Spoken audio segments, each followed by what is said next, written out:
maraming sagot. Maraming haka-haka at maraming mga katha. Nagsasalimbbayang mga paliwanag. Gaya ng hangin ng aral na nagdadala sa tao sa magkabi-kabilang paniniwala. Ngunit, isa lamang ang dapat matanghal. Ang sagot ng Biblia.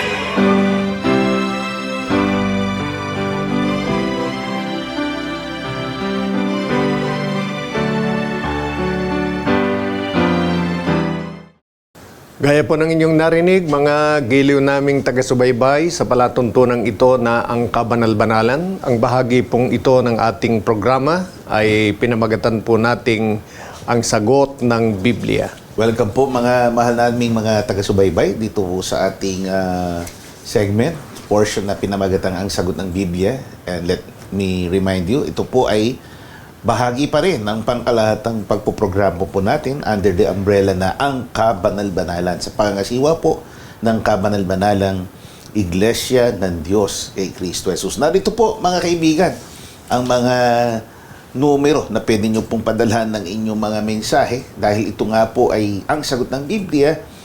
Ito po ay oportunidad para sa atin na mag-participate. Makilahok po tayo, padala nyo yung mga katanungan o di kaya allow yourself to be videotaped para ho live o maipresenta po natin dito sa ating programa. Narito po ang ating mga phone numbers, 0927-140-3782, 0927-140-3782, 0909-555-5009, 0909-555-5009, 0991-419-2027, 0991-419-2027. Ang ating website ay mostholychurch.com at ang ating mga social media pages ay ang mga sumusunod. MHC Media. Yan po ang ating Facebook page. So when you open your Meta accounts or your Facebook accounts, i-type in nyo po ang mga katagang yan. Nakikita nyo po MHC Media doon po sa search bar. At ito pa ho pangalawa, ang Kabanal-Banalan. Yan po mismo, yung pamagat ng ating programa. Ang Kabanal-Banalan sa YouTube naman or YouTube. Same procedure. Sa inyong mga accounts, i-type in nyo po ang The Most Holy Church. So, sa search bar para ho ma-access nyo po ang ating YouTube channel. Ang ating punong tanggapan ay nasa number 688 Bahabago Street, Gagalangin, Tondo, Manila. Kami po ang inyong mga lingkod, kapatid na Gabriel, Brother George Quirino. Kasama po natin ang ating minamahal na kapatid na Usual, one of our bishops, kapatid na Danilo Francisco. Salamat po, kapatid na Gabriel. Opo. At salamat din po sa inyo, mga giliw naming taga-subaybay, dahil patuloy pong pinahintulutan niyo kaming makapaglingkod sa inyo sa pagtugon sa inyo pong mga katanungan sa pamamagitan ng Biblia. At syempre po, nagpapasalamat tayo sa ating Panginoong Diyos na gumagabay sa atin para po sa palatuntunang ito na aming paglilingkod sa inyo. So proceed na po tayo dito sa ating mga video presentation. First question, courtesy of Jonaline Mapilisan. Ano po ba ang pinakaiba ng kabanal-banalan Iglesia ng Diyos kay Kristo Jesus sa ibang relihiyon? Marami pong pagkakaiba, pero ang isa at pangunahing kaibahan po ng kabanal-banalang Iglesia ng Diyos kay Kristo Jesus sa ibang grupo ng pananampalataya ay ito. At sinabi rin po ito ni Apostol Pablo sa mga kapatid sa Korinto. Narito po sa 1 Corinthians chapter 8 verse 6, unang Korinto 8:6. Ngunit sa ganang atin ay may isang Diyos lamang, ang Ama na buhat sa Kanya ang lahat ng mga bagay at tayo sa Kanya isa lamang Panginoon, si Jesucristo, na sa pamamagitan Niya ang lahat ng mga bagay at tayo'y sa pamamagitan niya. O yan, ang nagpahayag po niyan ay si Apostol Pablo. Ayon sa kanyang salita nang kausap niya ang mga kapatid sa kabanal-banalang iglesia sa kanyang panahon, sinabi po niya, sa ganang atin, may isang Diyos lang. Yung Diyos na yon, yun ang ating Ama. Sa makatwid, yung kinikilalang Diyos ng mga Kristiyano, yun po mismo ang ating Ama. Hindi rin pwede na kinikilala mong Diyos pero hindi mo siya kinikilalang Ama. Yan po ay siya ring pananampalatayang itinataguyod ng kabanal-banalang iglesia ng Diyos kay Kristo Jesus hanggang sa kasalukuyang panahon. At yan, kapatid na Gabriel, ay napakahalagang bagay. Yan ang pinaka-fundamental doktrina.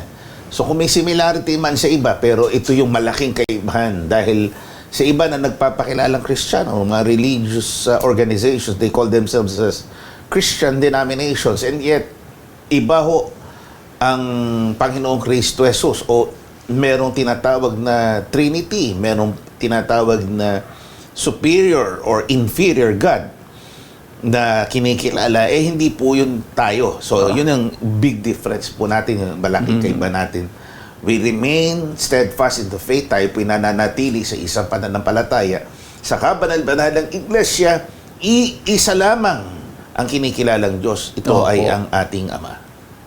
Kaya napakahalaga po noon dahil sa iba nga may kinikilalang Diyos, iba yung Ama, iba yung Anak, pero parehong Diyos. Opo. Sa mga Kristiyano, gaya ng nasusulat, isa lang po ang Diyos at yung Diyos na yon, yun mismo ang Ama na kinikilala. At yan po'y hindi bagong pananampalataya na ipinahayag ni Apostol Pablo, kundi yan ang pananampalatayang malaunang panahon na nasusulat sa Biblia at itinuro ng ating Panginoong Kristo Jesus. Mismo, sa labi ng ating Panginoon. Ganito po ang kanyang sinaysay. Mateo 4:10 hanggang 11.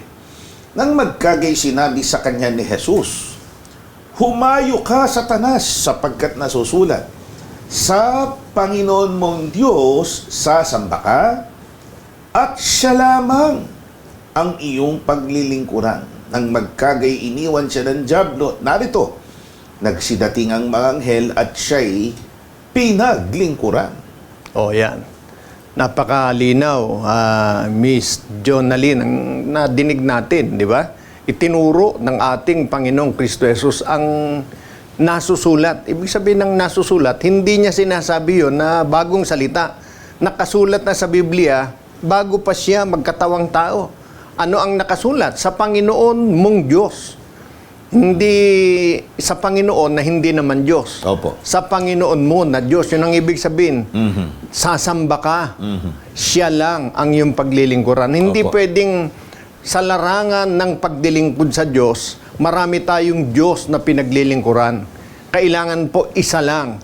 At yun ang Panginoon na kinikilala nating Diyos. Kahit kinikilala nating Panginoon, hindi naman siya ang Diyos. O kaya, dinidiyos natin pero hindi siya ang ating Ama, hindi po nararapat nating sambahin yon.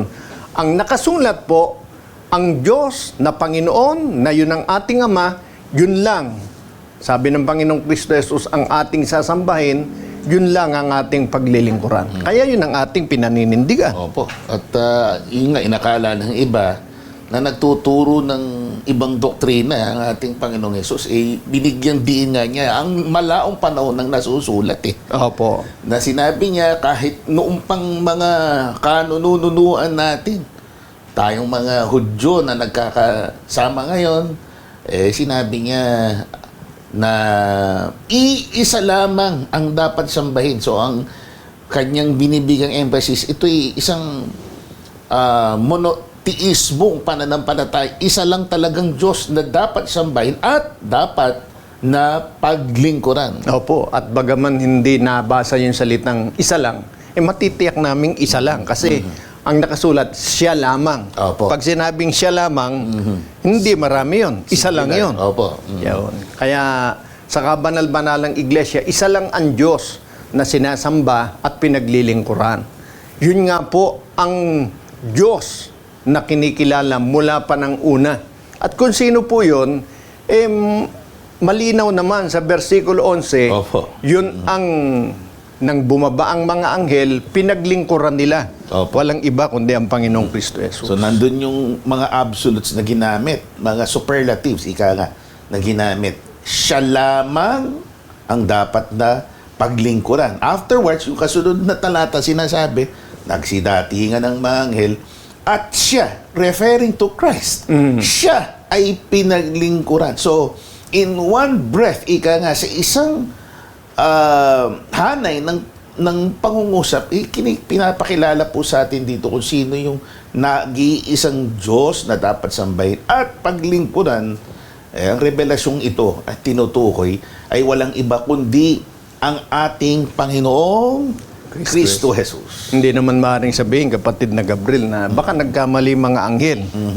Kung nagkamali po yun, mga kaibigan, sasawayin nyo ng Panginoong Kristo Jesus. Opo. Pero pumayag ang Panginoong Kristo Jesus na siya'y paglingkuran, sambahin ng mga anghel sa makatwid, yung itinuro niyang sa Panginoon mong Diyos, sasamba ka, siya lamang ang iyong paglilingkuran, yun ay binigyang kaganapan at halimbawa ng mga anghel na mula sa langit ay bumaba at pinaglingkuran ng Panginoon. Kasi yung mga anghel na yon, hindi mali ang sinamba, Opo. kundi tama. Absolute din po yun. No? Basto yung pagsamba nila o paglilingkuran nila sa isang Diyos na tunay na ito'y pinakilala kanina sa first part, sinabi siya ay Ama at nang linawin mismo ng ating Panginoong Jesus at sa mga pangungusap na ito, tinutukoy na amang Diyos na dapat paglingkuran ay walang iba kundi ang ating Panginoong Jesus. At hindi po umaayon sa nakasanayan ng marami na pagkasasamba sa Diyos ang mga kaanib sa kabanal-banalang iglesia, maging ng panahon ng mga apostol, hindi po gumagaya sa nakasanayan ng mundo na kailangan pang may imahe o may Opo, mga opo. rebulto. Yung pa ho isang magandang punto. Yun yung which sets apart this church. Ito yung nagpapaging tangi, malaking kaibahan sa ibang church o sa iglesia. Walang representasyon, walang imahe, walang rebulto na nagsasalarawan o may representa mismo sa Panginoong Diyos. Opo. At yun tiyak na siyang sinasabi ng Biblia ayon sa pahayag ng mga apostol. Mababasa po natin. Sa 7:29, dahil ito'y referido mismo sa mga kapatid o sa kapatiran.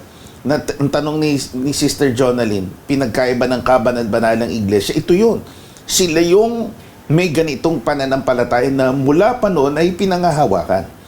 Yamang tayo'y o tayo nga'y lahi ng Diyos ay hindi marapat nating isipin na ang pagka-Diyos ay katulad ng ginto o ng pilak o ng bato na inukit ng kabihasnan at katalinuhan ng tao. O yan, napakalinaw. Di po ba? Ayon sa nabasa natin, lahi tayo ng Diyos. Pag sinabing lahi tayo ng Diyos, kapatid ng Gabriel, ibig sabihin anak tayo ng Diyos. Opo. Lingkod tayo ng Diyos. Kung yun din ang ating prinsipyo, yun ang ating paniniwala, hindi po tayo dapat makigaya o makiayon dun sa mga iniisip na ang Diyos, yun yung nakikitang mga larawan, Opo. yun yung mga ginto, mga pilak, mga bato na inukit. At sinasabi nila, yun si Jesus, yun si God, yun si... Wag po tayong pumayag na gayon dahil tayo'y lahi ng Diyos. Hindi pwedeng ang lahi, ang lingkod, ang anak ng Diyos, may kaisipan na yung nakikitang mga imahe o mga rebulto, yun ang Diyos.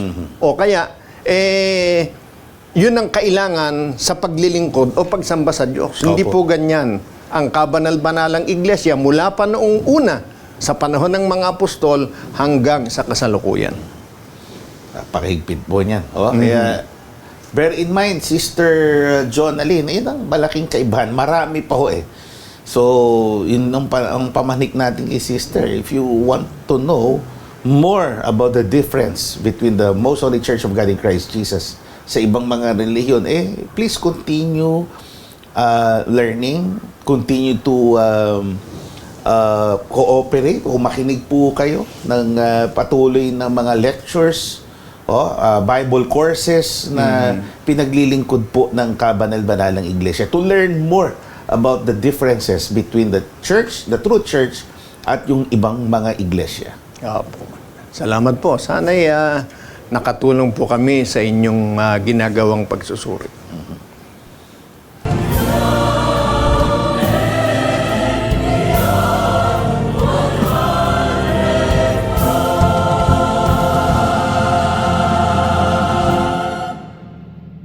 Ang kasunod na katanungan, buhat kay Binibining Maika de la Rosa. Bakit ang iglesia lang po ang maliligtas? Paano naman po yung ibang tao na nakaanib sa ibang relihiyon na gumagawa din naman po ng mabuti? Kung meron pong nagtuturo na iglesia lang ang maliligtas, wala pong ganong turo ang Biblia. Lalo na po kami na nangangaral sa inyo at yung mga kasamahan po namin, hindi po kami kasama sa gayon ang turo na ang iglesia lang ang maliligtas. Ibang grupo ng pananampalataya po yun. At yung ganong turo, hindi po naaayon sa Biblia. Dahil ang nakasulat po sa Biblia ay ito. Basahin po natin. Sa Efeso 5:23, sapagkat ang lalaki ay pangulo ng kanyang asawa, gaya naman ni Kristo na pangulo ng iglesia, na siya rin ang tagapagligtas ng katawan. Yan. Yun pong katawan na sinasabi dyan, iglesia. O kaya sa ibang version, ang nakasulat dyan, siya rin ang tagapagligtas nito. Tagapagligtas ng iglesia. Ibig sabihin, ang iglesia po mahalaga. Dahil kung gusto ng tao na makatiyak ng kaligtasan, kailangan po niyang maging kabilang sa tinatawag na iglesia. Bakit po? Unang-una, maliwanag po ang nakasulat, ang Panginoong Kristo Jesus ang Pangulo ng iglesia. Ibig sabihin, ang iglesia, pinangunguluhan, pinangangasiwaan ng Panginoong Kristo Jesus. Hindi ba natin gusto na maging kasama sa pinangangasiwaan, pinaghaharian ng Panginoong Kristo Jesus? Siyempre po, gusto natin, di po ba? Kaya, napakahalaga na tayo maging kabilang sa iglesia. Ang lalong mahalaga, pag tayo naging kabilang doon sa pinangunguluhan ng Panginoong Kristo Jesus na iglesia, nakatitiyak po tayo ng pagliligtas niya. Bakit? Siya po ang tagapagligtas ng iglesia. Kaya, hindi po natin dapat payagan na dahil sa maling turo ng iba, sasabihin natin hindi kailangan ng iglesia. Wala naman pong ganong turo ang Biblia. Bagaman may mga nagsasabing hindi kailangan ng iglesia, meron din namang nagsasabing iglesia lang ang maliligtas. Yung dalawang turo na yon ay pareho pong wala sa Biblia.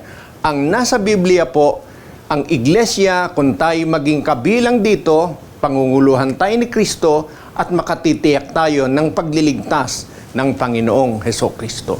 Yun ang sinasabi ng Biblia. So, klaro po, mga kaibigan ng pagtuturo ng Biblia. Sister Maika, ganyan po inilahad ng kasulatan ang tungkol sa kaligtasan.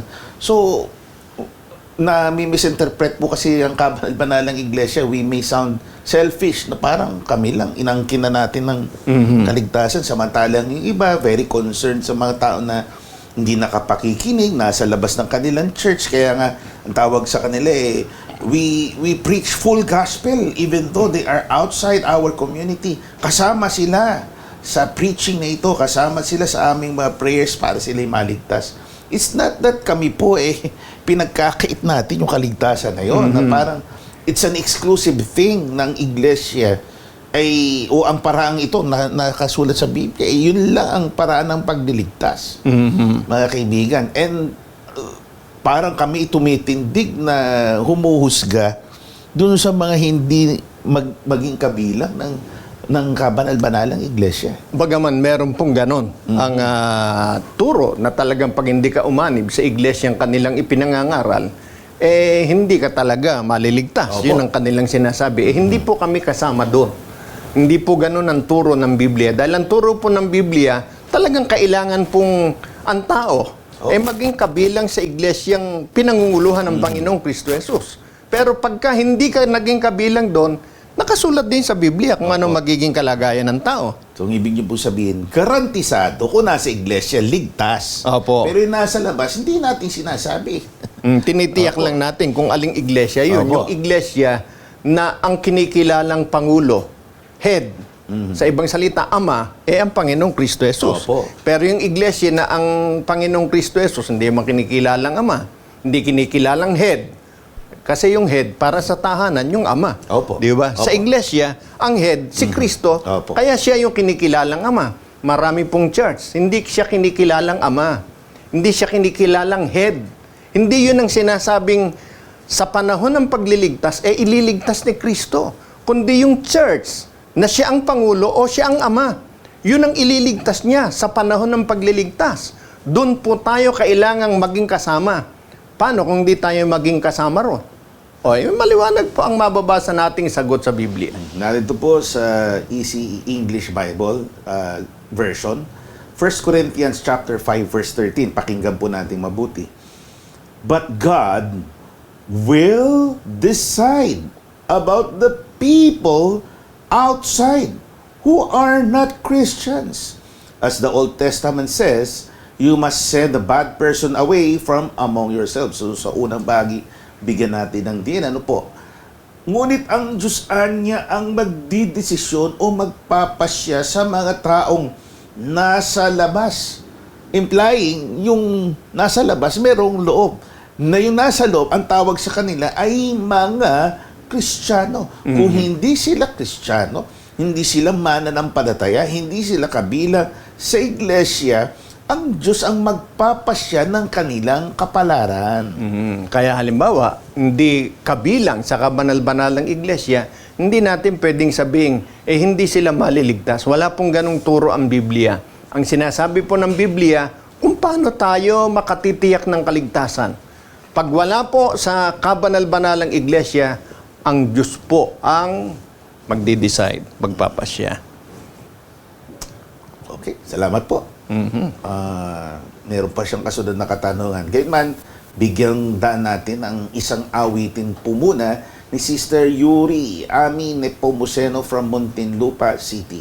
Ang kanyang first song for the day, I Am Free.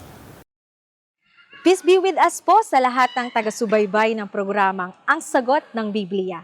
Ako po si Sister Ami Nepomuceno, Choir of Zion, member ng Kabanal-Banalang Iglesia ng Diyos kay Kristo Jesus, na ngayon ay magpa-perform sa inyo ng mga awiting original composition sa loob ng aming church na tinatawag na Likhawit. Ano ang pinakamagandang regalong inyong natanggap galing sa inyong mga kaibigan o kamag-anak? Flowers, damit?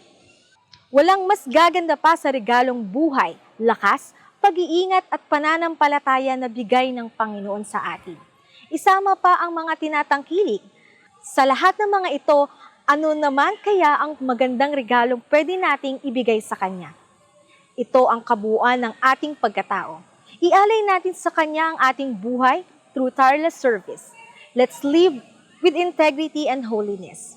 Kahit na may mga problema at alalahanin, maging tunay tayong malaya. Dahil ito ang pinaka-the best na regalong maialay natin sa Diyos. Tara na po, pakinggan natin ang likhawit na I Am Free.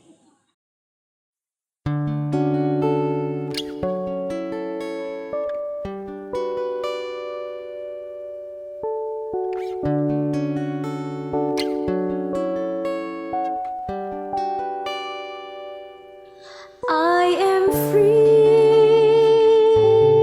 I am free. I am free. I am free.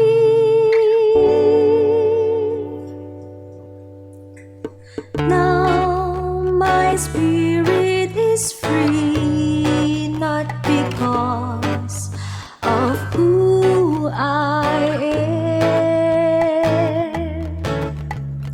nor because of what I have. My spirit is free. Your truth sets my spirit free.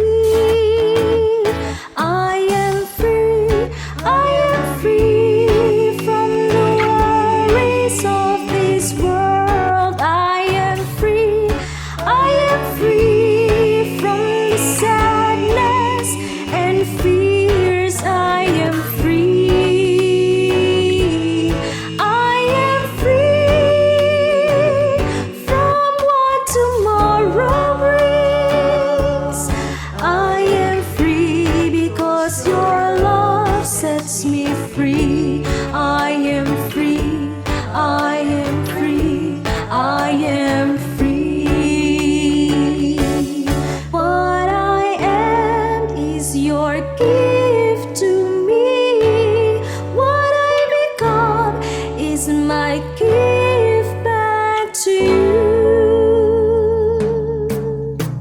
to live in freedom and share your words to all. Gives reason to my life and glory to your name. Glory to your name. I am free. I am free from the worries of this world. I am free. I am free from the sadness and fears. I am free. I am free from what tomorrow brings. I am free because your love. I am free. I am free from the worries of this world. I am free. I am free from the sadness and fears. I am free. I am free from what tomorrow brings.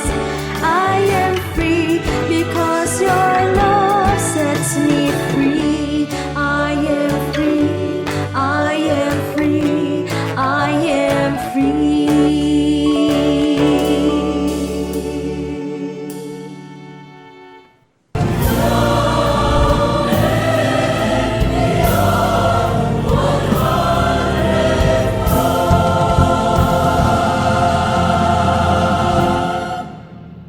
Thank you, Sister Ami Nepomuceno. So, Kaya pala balikan masaya, natin. no? Masaya. Opo. Kasi Oo, syempre.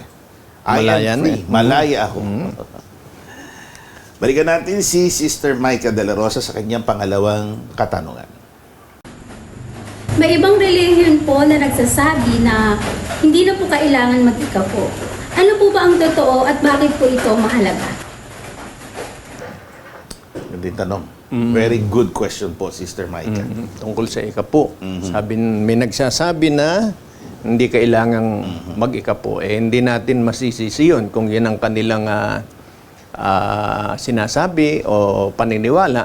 Pero kung Biblia ang atin pong susundin, lalo na ang turo ng Panginoong Kristo Jesus, hindi po niya itinuturo na hindi na kailangang mag-ikapo. Hindi po niya itinuro yon. Sa halip, ang itinuro niya, tama na gawin natin ang pag-iikapo. At yun ay nakasulat sa Biblia. Basahin po natin. Mateo 23:23, mabuting balita Biblia. Kahabag-habag kayo mga tagapagturo ng kautusan at mga Pariseo, mga mapagkunwari. Ibinibigay ninyo ang ika-10 bahagi ng naaani ninyong yarba buena, ruda, linga. Ngunit kinaligtaan ni naman ninyong isagawa ang mas mahalagang turo ng kautusan, ang katarungan, ang pagkahabag, ang ang katapatan. Huwag ninyong kaligtaang gawin ang mga ito kahit na tamang gawin ninyo ang pagbibigay ng ika-10 bahagi ng ani. O yan, napakaliwanag naman. Kahit na tamang gawin ninyo ang pagbibigay ng ika-10 bahagi. Yan. O kailangan ba o hindi? Maliwanag ang sabi ng Panginoon, tamang gawin ninyo ang pagbibigay ng ika-10 bahagi. Kaya yung pagtuturo na hindi na kailangang mag-ikapo, yun ang maling turo. Hindi turo na mula yon sa ating Panginoong Kristo Jesus. Ang turo na mula sa Panginoong Kristo Jesus, tama na gawin ang pagbibigay ng ika-10 bahagi. Tama po yun, hindi po mali yun. Ang mali, yung turo na hindi na kailangang magbigay ng ika-10 bahagi. At yan po'y turo na sinabi ng Panginoong Kristo Jesus. Opo. Mismo sa kanyang labi, yung contention niyan sa mga nagtatanong sa kanya. So it goes hand in hand with justice, mercy, yun yung katarungan, mercy, and loyalty or sincerity, katapatan. So it goes hand in hand dun sa mga binanggit niya, yung tithing o pagsasauli ng ikasampung bahagi. Opo. Ngayon, kung sasabihin ng iba, kasi daw, yung pag-iikapo o pagsasauli ng ikapo, kautusan nung una pa, hindi ba ikanya yung 10 utos, pinalipas na yung 10 utos, kautusan mula pa ng una. Opo. Ano ba sasagot Yun ang natin doon, argumento kapatid po na nila, Gabriel? Oh. Kapatid na Yusel. Na kung kesyo pinalipas na raw yung 10 utos. Kayo nga, kabanal-banalang iglesia, sinasabi nyo, pinalipas na ang 10 utos. And yet here you are stating na yung pinalipas gaya ng ikapo. Binabundle yung ikapo. Sinasama sa 10 utos. Sinasama sa 10 utos na pinalipas na raw, ipinapatupad nyo pa. Yun po pa yung realidad na mababasa natin sa Biblia. Basahin po nga natin sa 14:20 ng Genesis. At purihin ang kataas-taasang Diyos na nagbigay ng inyong o ng iyong mga kaaway sa iyong kamay. At binigyan siya ni Abram ng 10 bahagi ng buong samsam. Si Abraham. Wala pang wala pang 10 utos niya. Opo. So, yan ninuno ni na Moises. So, bago pa nagkaroon ng Moises na naging kasangkapang tumanggap ng 10 utos na nandun nga yung kailangang sundin ng Israel, umi-exist na, umiiral na ang alituntunin ng pag-iikapo. In other words, this is in an existing law, commandment na hindi kasama sa pinalipas na 10 utos. Hindi siya saklaw. How can you nullify o paano mo lulumain sa walang bisa palilipasin mo ang hanay ng mga utos na hindi naman siya kasama doon. Opo. Kaya totoo po yun. Yung 10 utos, pinalipas na. Pero isa-isahin nyo man, yung 10 utos, wala po doon yung pagbibigay o pagsasauli ng ika-10 bahagi. Kaya hindi po kasama sa pinalipas na 10 utos ang pagsasauli ng ikapo. Kaya, nang pumarito ang Panginoon, sinabi niya, tamang gawin ninyo ang pagsasauli ng ikapo. Ang mali, yung ituro at hindi gawin ng pagsasauli ng ikapo. Opo. Ang contention din ho kasi ng iba, syempre, dadaanin tayo sa emosyon, kesyo nagmamalasakit, na pagka pinatupad yan, yan ay parang kabawasan sa inyo. Yan po pagkalugi para sa inyo. Dahil nga, syempre, 10%. 10% yung malaki yun, lalo sa panahon natin ngayon na papahirap ang buhay sa mundo. Pamahal ng mga bilihin. So, kinakailangan natin ang lahat ng pwedeng maiproduce natin, mahawakan natin, maisama sa budget. Di ba? Upang tayo mag-survive. Ika nga bakit mo ipagkakait yan? Parang dadaan nga sa emosyon. Ang hirap-hirap na ng buhay. Kanya dadaan po tayo sa ganyan, mga kaibigan. Pero matatakasan ba natin yun? O kaya napagkakaitan ba talaga natin ang ating sarili ng bagay na mahalaga kung tayo po ikabawasan sa atin, isinasauli natin ang ika-10 bahagi? Hindi po kalugihan yan. Ang totoo, napakapalad po natin sa harap ng Diyos. Pagka po sa kabila ng ating kahirapan, kagipitan, talagang hindi tayo nakalilimot o sadyang ibinubukod natin sa ating kinita yung ika-10 bahagi para ibalik sa Panginoon. Ang kadahilanan po, ang Diyos din ang nagsabi. Pakinggan po ninyo ang nakasulat. 3:10. Dalhin ninyo ang buong ika-10 bahagi sa kamalig upang magkaroon ng pagkain sa aking bahay.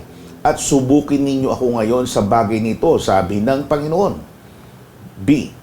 Sabi ng Panginoon ng mga hukbo, kung hindi ko bubuksan sa inyo ang mga dungawan sa langit at iuhulog ko sa inyo ang isang pagpapala na walang sapat na silid na kalalagyan. O yan, napakalinaw po naman, mga giliw na taga-subaybay. Pag nagsauli ka ng ikapo, na ito naman ay utos ng Diyos, maliwanag po. Sabi ng Panginoon, subukan niyo ako sa bagay na ito. Isauli niyo ikapo, buo. Hindi yung kung wari lang ikapo, pero hindi naman talaga ikapo. Yung tapat na ikapo, ibalik natin sa Diyos. O, sabi ng Panginoon, subukan niyo ako dito. Basta gawin natin para sa Diyos. At ang Diyos napasusubok sa atin. Bubuksan niya sa atin ang pagpapala, ang dungawan sa langit, ibibigay sa atin ng pagpapalang walang sapat na silid na kalalagyan. Opo.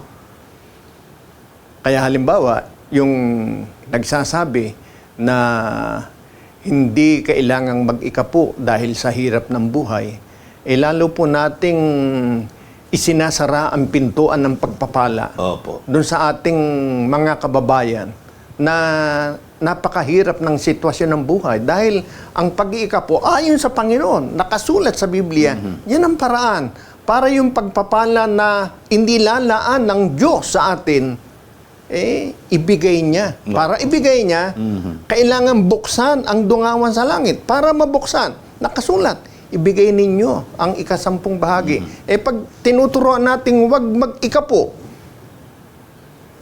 gaya ng hindi natin binibigyan ng pagkakataon ng ating kapwa na sa kanila'y ibigay ng Diyos ang pagpapala. Yan ang nakasulat sa Biblia. Kaya hindi po para tayo magipit at magkapera yung mga nangangasiwa sa samahan. Hindi po ganon. Yan nakasulat sa Biblia. Kung di po nakasulat, hindi ituturo ng Panginoong Kristo Jesus yan. Pero dahil yan ang nakasulat, kaya niya hinihikayat ang tao. Tama ang pagbibigay ng ika-10 bahagi. So there we are, sister. Hindi tayo pababayaan. It's a matter of quality na pagpapala sa atin. Hindi quantity kasi hanap ng tao. Para kang nag-invest ba niya? Yung 10%, parang investment mo yan. Parang magja-jackpot ka, bagbalik sa'yo. It's not, God doesn't work that way. Pagpapala na wala nga sapat na silid na kalagyan, tapos i-quantify po natin. Ilalagyan natin ng sukatan ng hangganan, mga kaibigan. Opo. Ang pagpapala ng Diyos ay quality, kalidad. Na kung saan, hindi nga natin madidescribe pag dumating sa atin to sa isang taong tapat na nagsasauli, tinutupad ang alituntunin ng pag-iikapo. Opo. Salamat po. At sana'y gabayan tayo ng Panginoon na talagang maipasya sa ating kalooban na sundin ang kautosang yan. Hindi po para sa kanino man, kundi yan din ay para sa atin at mabigyan natin ng pagkakataon ang Diyos na ibigay ang pagpapalang inilalaan niya para sa atin. Kasi sa lahat ng tao, ang gusto talaga ng Diyos pagpalain niya. Pero kung minsan, ang tao mismo ang nagsasara ng pinto para ang pagpapala ng Diyos ay mapa sa Kanya. Salamat, kapatid na Yushel. Salamat sa Diyos.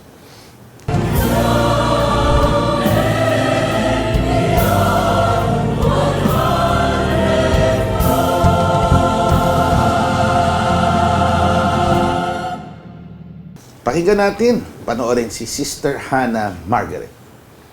Paano niyo po malalaman kung iyon ay gusto ng Diyos para sa inyo? At kung ikagagalit ba ng Diyos kung tayo hindi mananalangin? Okay po. Thank you po. So, dalawa yung question niya. Yung first part, ang sasagutin po muna natin. Yung demeanor ni Sister, it appears, sa age po niya, ito yung karaniwan na ginagawa ng mga kabataan. We tend to explore. Nag-explore po tayo ng relationship with the opposite sex. At syempre, sinasabi natin, hopefully, we hit the jackpot. Balikan natin sinabi natin kanina na pag kami napili na tayo, ito yung God-given na. So, how can we tell? Yun ang tanong niya eh. Paano natin malalaman kung ang gusto ng, yun na, ang gusto ng Diyos para sa iyo? Marahil ang tinutukoy nga niya dyan baka merong nanliligaw. Opo. O meron siyang inihiling sa Panginoon o na dumating, paano malalamang yun na nga? Puntahan muna natin, halimbawa, yung tungkol sa boyfriend, girlfriend, may paalaala dyan. Ang banal na kasulatan, basahin po natin. Ito sa Aklat ng Kawikaan, 7:24 hanggang 27. Ngayon nga, mga anak ko, dinggin ninyo ako at makinig kayo ng mga salita ng aking bibig. Huwag humilig ang iyong puso sa kanyang mga lakad, huwag kang lumiko sa kanyang mga landas, sapagkat inihiga ang maraming may sugat. Oo, lahat niyang pinatay ay isang makapangyarihang hukbo. Ang kanyang bahay ay daang patungo sa Sheol, pababa sa mga silid ng kamatayan. O, yan. So, halimbawa, merong lumalapit sa atin, nag-aalok ng kanyang pag-ibig. O, sabi ng kasulatan, tingnan natin.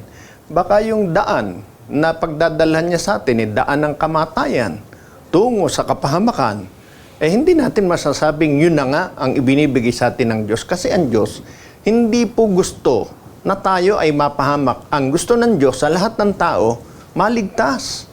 Yun ang gusto niya, hindi ang kapahamakan. Kaya kung halimbawa, yung pinipili natin o mapipili natin na halimbawa, makakasama, magiging boyfriend, magiging asawa, nakikita na natin sa umpisa pa lang, dinadala tayo sa landas, papalayo sa Diyos. Sa landas, patungo sa kapahamakan.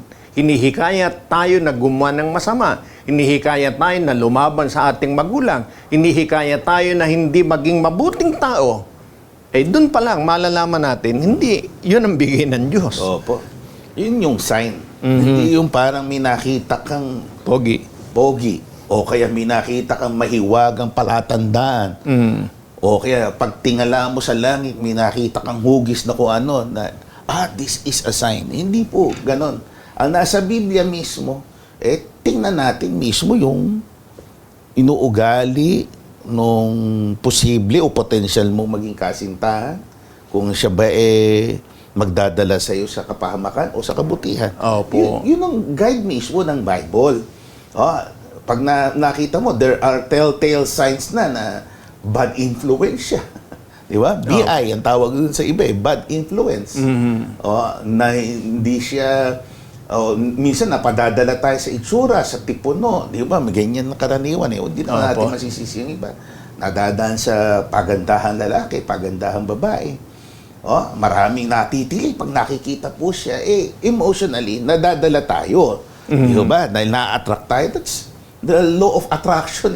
Tayo po nabibighani, nagagandahan, nagagwapuhan sa opposite sex. Pero bear in mind, kasama natin sa konsiderasyon, yung mismo pinaliwanag na ating kapatid na Yushel, batay sa Biblia, tingnan natin kung ang pagdadala niya sa atin, at the end of the day, hindi naman yung itsure, ang magpapabuti ng iyong buhay. Kung eventually kayong naging magkatuwang, kayong naging mag-asawa, hindi naman yung tikas, yung ganda ng tinig, ang magpapatakbo ng inyong buhay. Ang mahalaga, God-fearing ba siya? Sumusunod din sa utos ng Diyos? Siguro, kita natin may konting gagaspangan, pero at the end of the day, mabait talagang tao. Mga ganun ba, kapatid na yun siya, di ba?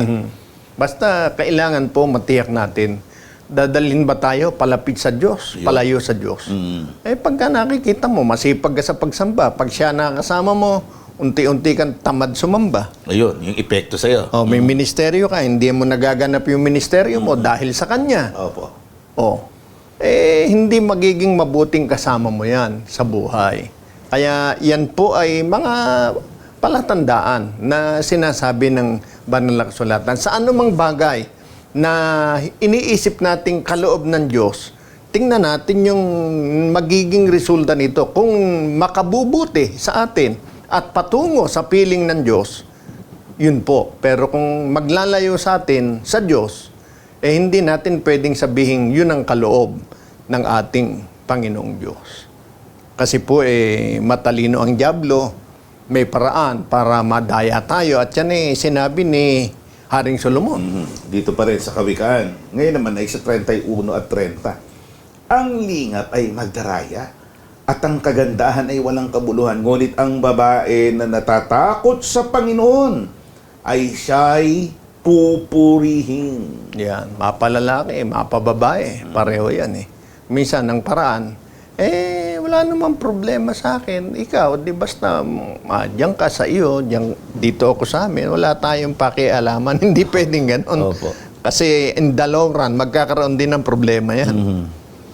Ayan, yung mismo talata, yung nabanggit ko kanina, yung itsura, deceptive, lingap, kagandahan. No? Opo. Huwag tayo dun lang padadala. Okay, tama, sama natin sa konsiderasyon. Pero hindi po pwedeng yun lang ang konsiderasyon. Para naghanap lang tayo ng trophy. Opo. Yung tawag na trophy wife, trophy husband, pan-display. Opo. Pero deep inside, hindi ka masaya. Dahil ang napili mo ay gayon nga, pogi nga, maganda nga, pero ikapapahamak mo naman, at the end of the day, hindi maganda, hindi tama. This is a bad sign na siya po dapat mong maging katuwang. Ang tawag doon gaya ng nadaya po tayo. Opo. Nadaya tayo ng ating nakita, ng ating naramdaman, dahil ang naging dulo ay kapahamakan. Pero kung ang matatagpuan natin, lalaki, babae, na matatakutin talaga sa Opo. Diyos, kumikilala, rumirespeto sa Diyos, Opo. at iginagalang yung paglilingkod natin sa Opo. Panginoon, yun, magiging paraan yun para tayo magpuri sa Diyos, sasabihin natin, salamat po, ibinigay mo sa akin ang aking kahilingan. So, gayon po ang aming maisishare ukol sa katanungang ito ni Miss Margaret. Opo. So hanggang dito po muna, itutuloy natin ang pagtugon sa katanungan ni Sister, yung pong kanyang second question. For now, let us listen again sa tinig ni Sister Yuri Amine Pumuseno sa kanyang awiting Maging Biyaya ang Bawat Salita. Kapayapaan po muli, ang kasunod na awit ay tungkol sa responsableng pagsasalita bilang mga Kristiyano. Ang ating mga salita ay may kapangyarihang bumuo o sumira, kaya mahalagang gamitin natin ito upang magpayo, magpatibay ng ating samahan, maghatid ng kaligtasan at katotohanan sa ating kapwa. At higit sa lahat, ay magpuri sa Diyos. Tagambin po ninyo ako sa kasunod na likhawit na aking ihahandog sa inyo. Maging biyaya ang bawat salita.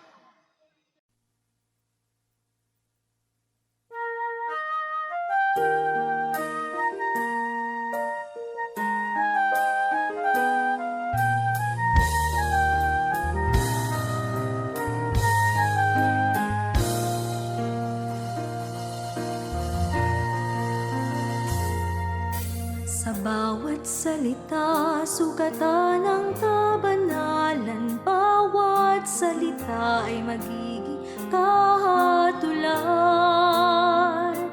Bantayan, huwag magamit sa kasalanan na susunog sa ating katalagahan. Ingatan ang lagi, gamitin sa pagpupuri, mag-ingatan upang lahat ay manatili.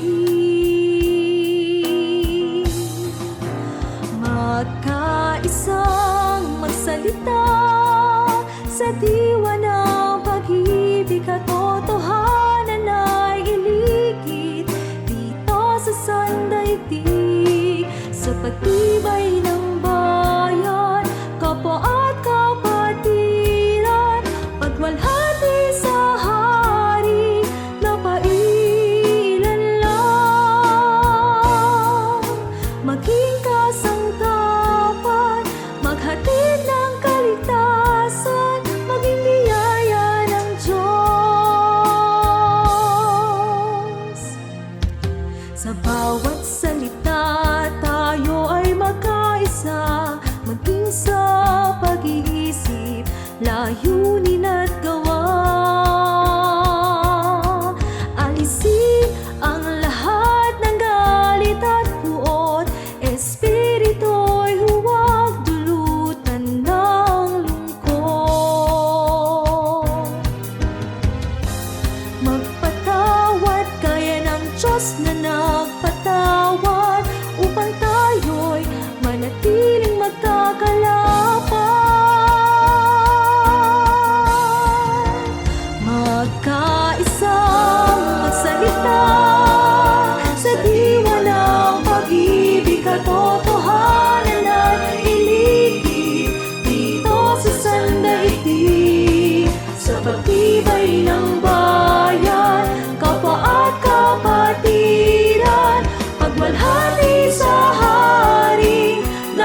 Oo nga naman. Opo.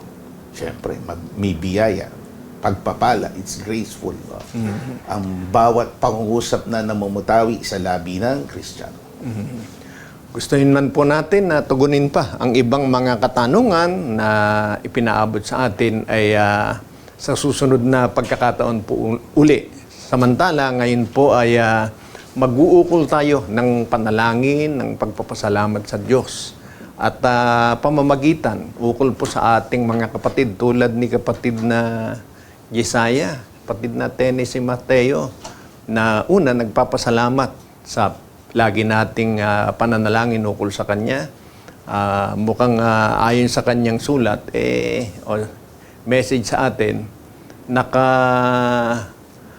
Recover na siya. naka-recover na siya. Meron lang mga kailangan pang ituloy na mga test Opo. o laboratory ukol sa kanya. Pero nagpapasalamat at humihiling na patuloy siyang ipanalangin. Tulad din ng iba nating mga kapatid at mga kaibigan. Pangungunahan po tayo sa bahaging ito ng isa sa mga elder sa iglesia, ang kapatid na Gabriel George Quirino. Nanayin po tayo. Aba, Panginoon namin Diyos. Ama namin Diyos. Kami po ay grateful, mapagpasalamat sa iyo sapagkat biniyayaan mo na naman kami ng pagkakataon na makapag-aral ng iyong katwiran, ng iyong Opo. katotohanan. Marami pa kaming mga katanungan sa buhay na ito, mga paglilinaw sa marami, samot-saring mga doktrina. Ngunit naniniwala kami, bibigyan mo pa rin kami ng mga oras at pagkakataon sa mga susunod pang mga panahon upang kami ay makapakinig, mapagyaman pa ang aming mga kaalaman tungo sa ikaw unlad ng aming pagkakilala at pananampalataya sa iyo. Amen. Magbigay daan ito sa aming pagbabalik loob sa iyo sa pamamagitan ng iyong kabanal-banalang iglesia. Amen. Kasama sa pasasalamat na ito ang pagtatagubilin sa mga kapatid namin na nakararanas ng iba't ibang mga suliranin sa buhay, mga Opo. kahirapan, at pati mga karamdaman, gaya nga ng aming kapatid na si Tennessee Mateo, na nasa recovery stages na ng kanyang health condition. Amang Diyos, kung paano siya ipinagpala mo, at 10 ng mga unnamed o hindi man napakalanan naming mga kapatid at mga kaibigan, magparanas ka sa kanila. Opo. At bigyan mo sila ng katatagan ng pananampalataya at pag-asa na ang bukas ay malinaw para sa aming lahat, na bibigyan mo ng lunas ang aming mga karamdaman. Amen. Balikin mo, pananauliin mo ang kalakasan ng aming mga lupang katawan upang magawa namin ang kahingian mo sa amin na ikay paglingkuran ng may buong katapatan. Taglayin namin ang pagkatakot sa iyo na siyang pagkilala namin na aming buong katungkulan sa iyo na ikay sambahin sa buong panahon ng aming mga buhay. Amen. Palain mo ang palatuntunan ito, 10 ng production staff na nasa likod ng camera at ng mga kasangkapan mong nagtataguy nito sa pangunguna ng aming matandang pangkalahatan at iba pang mga matatanda sa iglesia na nagtataguyod nitong palatuntunan ang kabanal-banalan. Amen. Tulutan mong pagyamanin pa ang kanilang mga kaalaman na maibahagi sa amin sa pamamagitan ng pagbasa ng Biblia. Bigyan mo rin sila ng kalakasan ng pangangatawan, ng mga pagkakataon din upang maipagpatuloy ang ministeryo ito. Marami ang makinabang sa pamamagitan ng tradisyonal at sa pamamagitan ng social media ay maipalaganap ang iyong ebanghelyo. Maraming makinabang, sila'y mabihaan ng mga pagpapala na ukol sa iyong mga anak. Amen. Para sa kanilang kaligtasan sa makatwid, ang kaligtasan ng kanila at naming mga kaluluwa. Amen. Ang lahat nito ay aming dalangin at ipinagpapasalamat sa ngalan mong Diyos at Kristo Jesus na aming tagapagligtas. Amen. Maraming salamat po sa inyong patuloy na pagtangkilik sa ating palatuntunan. Inayahan po namin kayong muli sa ating next episode. And of course, dun pa sa ibang mga programa na inyo napakikinggan, be it here sa ating radio programming at sa social media. I-follow nyo po ang iba't ibang mga social media pages natin sa iba't ibang social media platforms. Kami po ang inyong mga lingkod at kapatid na Gabriel. At kapatid na Yushir. Ang panalangin po naming magkakapatid sa kabanal-banalang Iglesia ng Diyos kay Kristo Jesus ay Kapwa nawa tayo bantayan ng Panginoon sa ating paghihiwalay. Mispa